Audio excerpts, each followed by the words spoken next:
What's up, family? I'm so glad that we could be here together for this intergenerational COVID-19 interview. And to our online family, it's Pierre, your emissary. And I've got another emissary by my side. I'm going to let her introduce herself. And we have some esteemed guests for you on today who are also going to introduce themselves. So, man, if you haven't subscribed already, please subscribe to our channel. And then let your friends know that we got some information for you that you cannot miss out on in this interview. Oh my goodness, I'm so excited about what this interview is going to bring in terms of wealth of knowledge to our community. So let's get right into it. If you want to introduce yourself, fellow emissary, what's up? How you doing? I'm doing good. I'm doing great. Feeling great. Fatima, I'm CYC. Check yourself. Emissary, which we're here trying to spread the word, spread the message of how to be COVID free. Yeah, that's the new challenge. Our esteemed guest, what's up? Holla at us. My name is Ray Womack. I actually work with CYC as well. I'm a coordinator, but I have other hats that I wear. I'm actually an assistant director of High School for Recording Arts, where I deal with a whole lot of students, and I'm an ambassador, community ambassador. Dope. Appreciate you being with us today on this level. Our next esteemed guest, what's up, yo? Grace and peace, everyone. My name is Leslie E. Redmond. I am CYC for life. Mama Shy, I got to start off with that.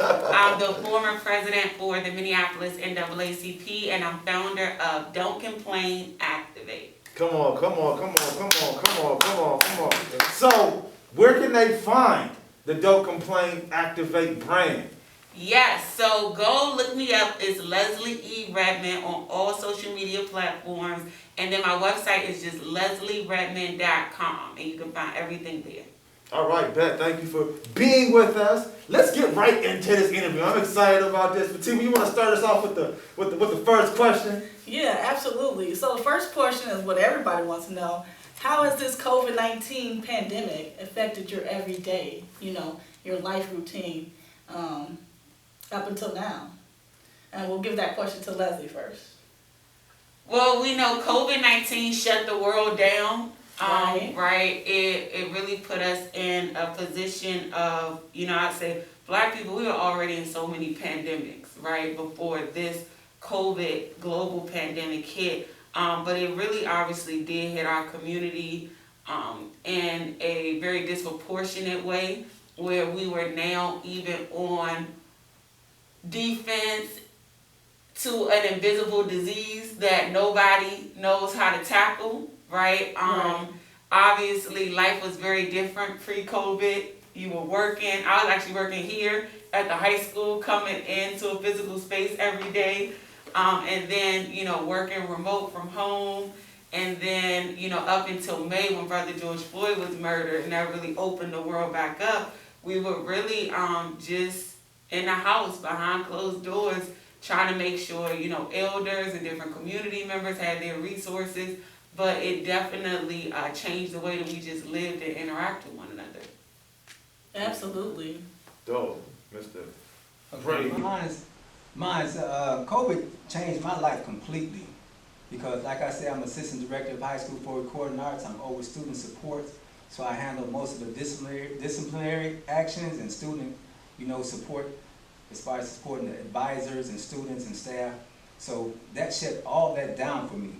It took me out of the school, it put me at home, and what it also did is it transformed me into an essential worker, because once that was shut down, now I'm responsible for making sure that if students need Chromebooks, or if they need homework, or if they need food, right, whatever type of resources that we can supply to them. That's my position now. So that changed my whole structure of my daily plan completely. And other than that, it affected me like this as well. It completely took away from my social life. Like Talk gone. about it. Like gone. Social life gone, because now I'm spending so much time trying to get resources to students and stay safe myself. So, I have to practice a lot of social distancing. I have to do deliveries where no contact deliveries. So, it was kind of rough, because I go deliver resources to students, and they be like, man, Ray, I miss y'all. You know, I miss school. You know, how you doing? You know, and they want to come up and they want to hug me and shake my hand, and I have to tell them I can't do that. You know, and that makes it to them seem like we didn't became, you know, impersonal to them. You know, because they liked it, those spaces. They liked it feeling that type of emotion, that type of affection. You know, and it kind of bothered them. You know, because I went up to one guy. He was a good student that I was real close with. And he tried to run up to me. Hey, Ray. I said, whoa, whoa. And then he kind of looked at me, right, and he stopped. Then he just backed up and still just kept looking at me. I said, no, I said, I got to put this stuff. I said, but I got to sit it down. I got to sit it down here, and then I need to back up, and then you need to come pick it up. You know, so all that's a big change as far as what I was used to in day to day, you know, because I'm real active and hands-on and boots to the ground with students and young people and at-risk students. Yeah. You know, I deal with like gang prevention, gang intervention. I deal with all those type of issues. So now when you put me in a position where I can't deal with them no more, you know, like that, now they feel as though that, you know, they feel that they're losing some of the care, some of the love, you know, and they don't understand that. They don't understand that because they're young and they're really not really grasping the whole COVID pandemic thing. You know what I'm saying? It had to sink into them. Wow. You know, so that's how that changed my life. Wow. Powerful, powerful. Well, staying on that stream of thought, what fears did this pandemic bring up? Did you realize or did you discover? Or did you have any fears? As far as fears, of course I have fears. I have fears because I want to live. You know what I'm saying? I want to make sure that I live to watch my grandkids grow up, my kids grow up, have kids. You know, that's a fear of mine, and I try to make sure that I stay safe. But at the same time, I know I have a responsibility other than to myself. You know, and I accept that responsibility because that's the part of the role that I play within myself, within the school, and within the community. Yeah. So I can't just be like shaking in my boots, scared. Oh no, I'm not going outside. I can't do that. I can't be around this person, that person. I got to understand that that's part of my life change. Yeah. Oh, appreciate that, brother Ray. Appreciate that. Those are some real. I don't think a lot of us think about that when we think about what the essential workers had to go through and what they had to reprocess, and how like you being so a part of the community and your interaction with the community, like our community hugs, our community daps, our community, all those things, and COVID's like, oh, right, you can't do that right now, or the need to suspend how we show love to one another, how we show love to who we're working with. Because of the pandemic, we had to put that on pause, so thank you for communicating that. Les, what about you? What type of fears, if any? I know you're a fearless black woman out here doing your thing, but what came to mind in terms of fears, apprehensions, anxieties, even around this pandemic and when it first hit us? Well, you know, COVID-19 is a scary thing, right? I don't think anybody can deny that, but I do try to pick faith over fear, right? And I remember I was working here with Mama Shy when COVID hit, and I actually did a live Facebook interview from the room. And I was saying, you know, we don't need to be scared, we need to be prepared, right? Of like, how do we take precaution? How do we wear our masks? How do we social distance? How are we being intentional? And also, you know, put in our lives in God's hands, right? Yeah, yeah. Because at the end of the day, none of us know the day or the hour. Come on. Pre-COVID and post-COVID, right? Come on. And so I try to live my life very intentionally and really being in prayer. But I think the things that concern me the most was obviously my parents, you know, myself, especially going out on the front line and being around people. It was a lot, but I thank God that we're still here to tell the story. Come on. Preach. I felt a preach right there. I don't know about y'all. Right. I feel a little preach. Yeah, no, staying on that topic though, you know, choosing faith over fear. How concerned are you with your health out here? We have, we have the physical health needs, but we also have the mental health needs. And so how concerned are you with your health in both of those facets? I can start off real quick with that. So funny enough, I just started back in therapy. And one of the things I realized was last March, which was at the beginning of the pandemic, was the last time I went to therapy. And so I don't know that we really have taken really good care of ourselves mentally, emotionally, because we just been on go. And that's my concern for Black people, that we were already in a state of so many pandemics then this global pandemic hit, then the uprising hit, and it's just been on, and black people never get a break, right? And so one of the things I really do encourage people is not just to think about your physical health, but also your mental health. And then also physical health is a thing, you know, especially when we think about the black community who has a disproportionate impact when it comes to health issues and disparities and all of these things. And so we are very fragile, we are very vulnerable, and I know it's something that we always think about. And so I'm very conscious of that because I know I'm not as healthy as I could be, and I'm always trying to keep that in mind of like, how do I take my vitamins, you know, how do I make sure I'm getting some physical exercise, how am I being intentional about being healthy, because that's a real way to combat COVID-19 is building up your immune system. Absolutely. How do you feel about that, Ray? Well, I think I kind of spoke on it briefly when last time I spoke, but I feel the same way that Leslie feels, you know, except for me, I kind of, let me take this up here. I kind of look at it like this because now I take that into consideration for myself, but I also take it into consideration for my job and my responsibility to the community. You know, so I have to weigh in on that. You know, I have to weigh on that. You know what I'm saying? How much do I take on protecting myself, and how much do I allow myself to be in the community? You know, and to me, you know, I weigh it. It's not 50-50, but I would say it's 60-40. As far as me looking out for myself and then me looking out for the community. You know, so like I said, I take all the precautions that I can, all the necessary precautions that's available to me. But other than that, you know, I do what I feel necessary for the community as well as myself. Yeah. All good facts and all good points made. Yeah. And on that, let's keep the train rolling with how has COVID hit home, and have you known anybody, or do you know anyone that was hit by COVID itself? So how has COVID hit home for you, and then do you know anyone that has come down with COVID or contracted COVID? Well, COVID hit real close to home for me. I had two of my elder relatives in Kansas, one in Kansas and one in Missouri, that passed away from COVID. You know, so I had death in my family from COVID. Actually, me myself, I went down, I got tested, and I got a positive test at one of my tests. Wow. You know, so it really came real close to me. You know, I went back again and got tested, and it was a negative the second time, but you know what I'm saying, I just took that with a grain of salt. I just took it that I still got to do whatever I need to be protected, to be safe, to stay social distancing, to stay masked up, to keep washing my hands, you know, and to move forward. And I've also got tested twice since then, so I've been tested 4 times. Yeah, absolutely. And that's the safe thing to do, you know? If you don't know, you need to know your status, just like with anything else. How does that affect you, Leslie? Well, I too got really sick. So I was on the ground a lot, and thank God I didn't get it a lot. But this one time, this woman hugged me. See, don't let people hug you, okay? That's how it happens.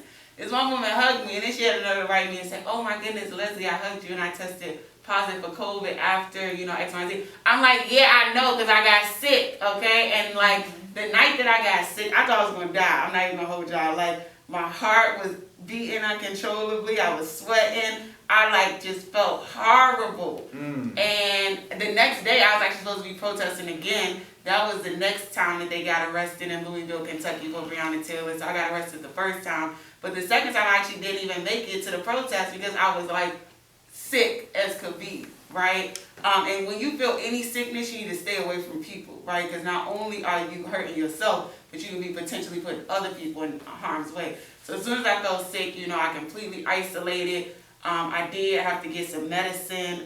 Thank God I felt better. So it hit me directly, and a lot of other people I know. But then 2 specific cases, my sister's stepfather passed away of COVID-19. So that was super sad. And then a friend of mine, his daughter, passed away of COVID-19, and she was extremely young.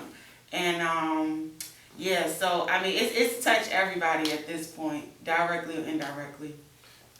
I want to add one more thing before we finish, and that is the fact that, you know, I tested positive for COVID, and I took 3 or 4 other tests, but I've never had a symptom for COVID.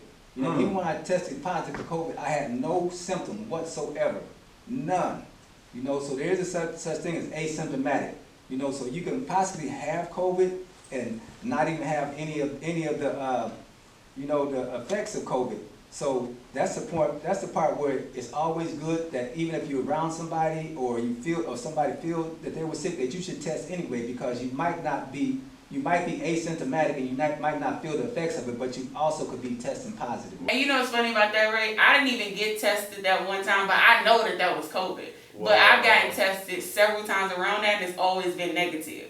And one of the things I would say for people out there who haven't gotten tested, the testing has gotten a lot better over time. Because I've been testing all throughout the whole process, and when they were sticking that thing up in your nose, that was a little, you know. But now you can spit into the thing. It's gotten a lot better. So I would say like, look like outside the nose. yeah, exactly. It's gotten better. So make sure you get tested. And then I just want to make a note, like, I love how we're humanizing the impact of COVID, whether it be us, ourselves, or someone around us.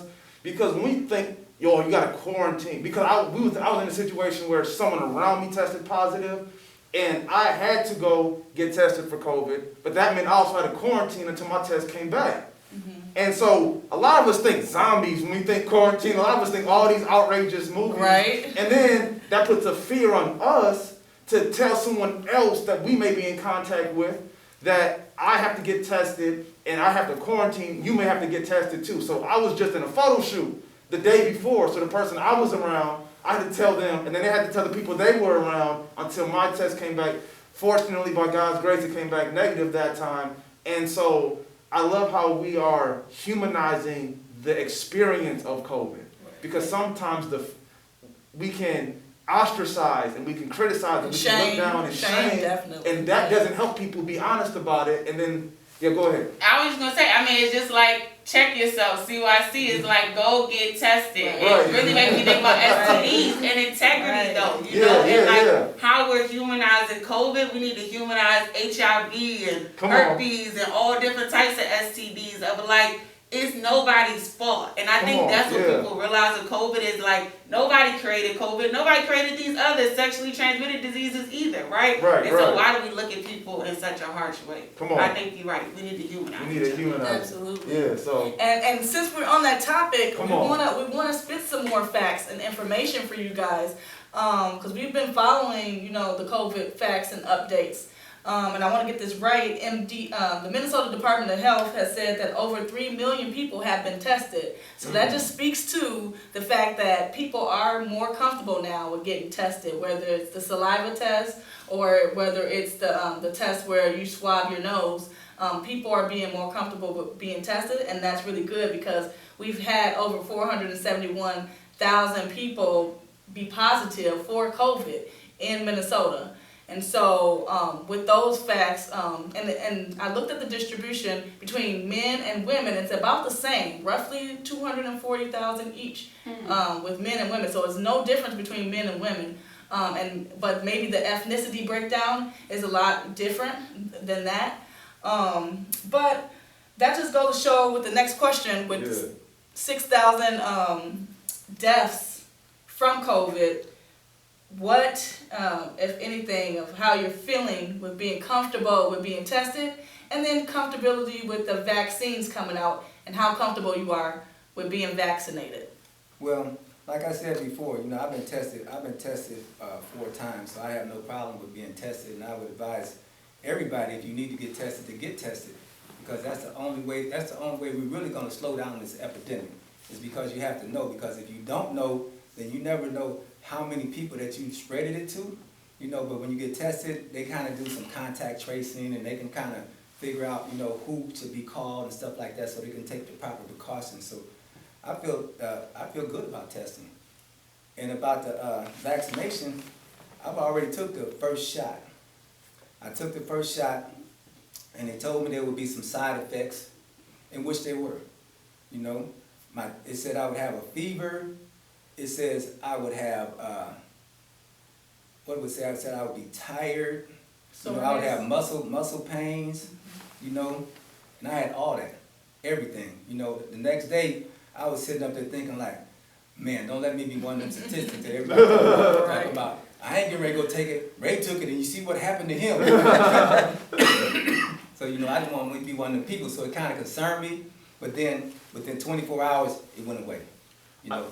So I got a question for you specifically. It's kind of moving with the emphasis on this COVID symptoms. Have you like gotten like a different type of regular sickness, and like how does that has that impacted you? Have you experienced that? Have you experienced it like just a random other type of sickness, but because the emphasis is on COVID, energy's been given to COVID more than that? Have you had that experience? Is that Yeah, I have had that experience, and that's the question, that's some of the things I wanted to talk about that I was speaking of.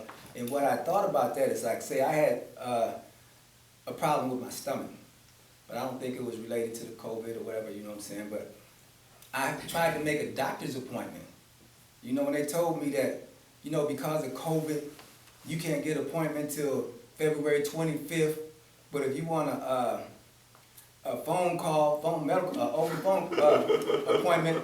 Seriously, they told me you couldn't get that till next Tuesday. They said, well, I said, what about now? They said, if you have it now, then you need to get to an urgent care or emergency center. But at that time, I didn't feel like I was capable of going because I was suffering. I was sick, right. you know. So that made me think about this question.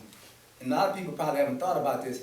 How does COVID affect you? It affects you because now all the hospitals are full, all the appointments are taken up for the doctor's office, so now it makes people want to self-diagnose themselves. And once you self-diagnose yourself, then you start self-medicating yourself. You know, and who's to say you're not a doctor?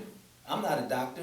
So what makes you think that the diagnosis that you came up with is correct, or the medication, the way you decide to medicate yourself is correct? Wow. So that's an issue. And a lot of people don't think about that, and that's a big problem because now they're not looking at what COVID is doing in other areas as far as sicknesses and ailments or appointments or seeing doctors or getting to the hospital. Appreciate you know, that's a big thing that I thought about. Appreciate that. What do you feel about that, Leslie, about the vaccinations and COVID testing?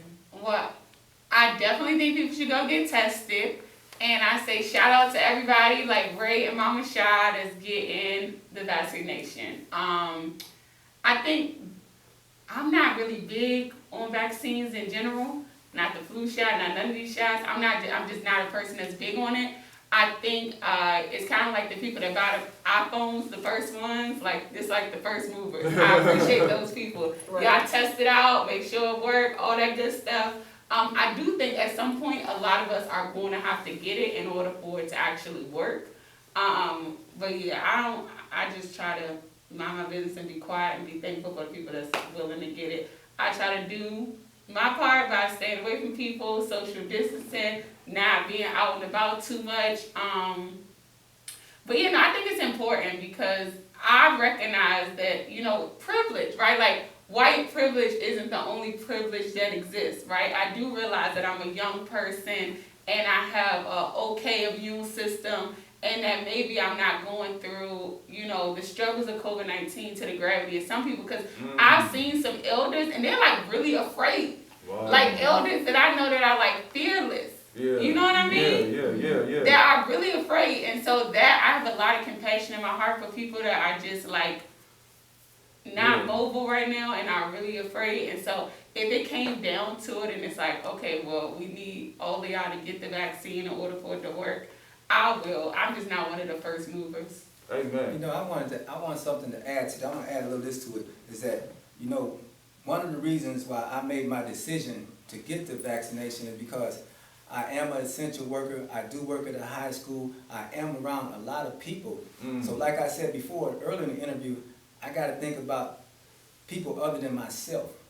You know, so say for example, how would I feel if I didn't take the vaccine and I end up getting COVID and spreading it through the school? You know, and if one student or two students died or something like that, you know, because I didn't take the proper precautions myself, you know, because, you know, some people might say, you know, you got to look at yourself first. You know, and that's true. Sometimes you got to look at yourself first. But if you in a field where you deal with people and you're trying to give back to the community and you're trying to lift your community and try to put, you know, change a lot of mindsets. Yeah. That you got to change your mindset yourself. So to me, it was like a no-brainer. Take the vaccine. If something happens to me, it happens to me. Okay? Don't take the vaccine, get COVID, spread it to 10 or 100 or 200 people. You know, Yeah. You know, what's the decision? To me, it was a no-brainer. It was a no-brainer to go ahead and get vaccinated so that I could take care of myself. And if anything, I would eliminate the risk of others, because I got family, children, grandchildren, aunts, uncles. You know what I'm saying? Come on, black man. Come on. I wouldn't want to put them in that type of predicament. So that's what I based my decision on. And if I had to do it again and think about it again, I'd be in that chair getting that shot in my arm again. Can I just say, but listen, this is why I said shout out to the people who are willing to do it. You know what I mean? Because, and I want people to think about this at home, right? The same people that got first of all, they don't know what they're talking about, half of them, but the same people that got all these issues with the vaccine and everything that's going on, they're the same people that tell you don't vote, them the same people that don't want to use a condom. It's kind of like there's always that group. Right. And then there's always a group that's willing to take one for the team. And then there's the people in the middle like me, you know, that's going to be right behind the first ones. I'm right behind y'all, amen, but I appreciate y'all sacrifice. Man, appreciate that. Right. Man, that was a preach. Mic drop. I don't know what we're gonna call Right. that. I don't know what we're gonna just call that moment. Nuggets of knowledge. Something like that. Just the right. Yeah. Well, on that note, how has this impacted your generation? Let's talk about it from a generational standpoint. How has this impacted your generation specifically? I'll speak first. I'm a generation of the baby boomers. You know, so we're a little older. You know what I'm saying? We're a little farther along in life, and our life is different. You know, like, for example, the young people, their life consists of, they might play basketball, tennis, you know what I'm saying? They like to run, they like to hang out with their friends. You know, that's not the same situation in my generation. Okay, so my generation is that we like to socialize now. We like to be with family. We like to play with our grandkids, our kids. So the way it affected my generation is now, you take away some of the few things that we really look forward to, like family gatherings and stuff like that, you know, because now with the COVID, you know, you had to stay at home, you had to quarantine, you couldn't be around anybody, and then it steadily progressed into, well, maybe you could be around small groups of family members of certain numbers, but this hit around Thanksgiving, hit around Christmas, New Year's, now it's Valentine's Day. You know, so these are the things that's more important to my generation, you know, because we're not looking forward to going out and hoop with the homies on Saturday, or, you know what I'm saying, we're going to go hang out at the bar, you know. We're not going to do all that. So that's how it affected my generation. What I'll say really quick about millennials is I think this impacted millennials more than people acknowledge, because, you know, for a lot of us, I see a lot of parents that don't want their kids to come in the house because they're afraid of COVID. People don't want, you know, my sister never wanted me to see my nieces and nephews sometimes. She like me moving around too much. So, like, especially for single millennials, I definitely think it's really impacted us to a point that people don't talk about. And just in general, I think we're on social media more, and obviously it has given us somewhat of freedom of, like, more people are becoming entrepreneurs and just creating their own life. Appreciate that. Absolutely. And with that, with all this said about COVID and all this pandemic that's been going on for over a year now, the question is, what's one thing that you've learned, you know, a personal knowledge or nugget that you learned about yourself during this pandemic? I just say this too shall pass. Yeah, and I feel like, you know what I'm saying, it made me realize that there's some sacrifices that I said that I wouldn't make earlier in life that I'm willing to make now. Appreciate that. Well, our final question for our intergenerational COVID interview, and once again, thank you both for being with us and sharing your knowledge, your wisdom, these gems that have been dropped. Our last question is, what is a word of hope you can give to our community concerning, or not concerning, but in light of this pandemic? What's a word of hope that you could give to our community in light of this pandemic? Absolutely. Well, I can start with that. The hope is that if you look at the statistics, we do have a lot of deaths, but we do have a lot of people. More people have overcome COVID than not. Come on. Okay, and this is just the same. It's just another pandemic that we have to go through. We had worse. We had the flu. We had SARS. We had Ebola. You know, and we lived through it, and we made it, and we're gonna make it through this too. Appreciate that. Absolutely. Amen. And I say, don't complain, activate, right? Activate through prayer, activate through social distancing, activate through wearing a mask. Just activate in whatever way you can. Well, that is us. This is our intergenerational COVID interview. I hope you appreciate and the knowledge that was given to you by our esteemed guest. And until next time.